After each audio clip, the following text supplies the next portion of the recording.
নবী সাল্লাল্লাহু আলাইহি ওয়াসাল্লাম এশার নামাজ পড়েছেন। কিসের নামাজ? এশার নামাজ পড়ে কাবা ঘরের পাশে হাতিম আছে, কাবার হাতিম, হাতিমের উপর তিনি শুয়ে আছেন ডান কাত হয়ে। ডান কাতে শোয়া সুন্নত। ডান কাতে শুয়ে আছেন, তন্দ্রা ভাব, পরিপূর্ণ ঘুম আসে নাই। এবার তিনি শুয়ে আছেন, হঠাৎ দুইজন ফেরেশতা আসলেন। কয়জন ভাই?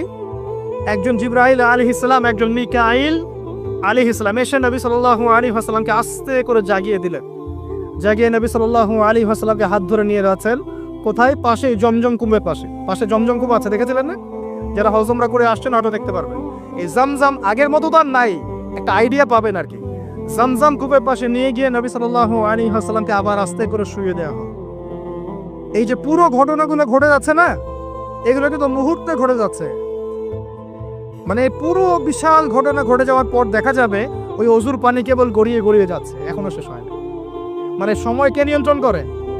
পৃথিবীর সময়ের ফ্রেম আর আল্লাহ পাকের টাইম ফ্রেম এক নয়।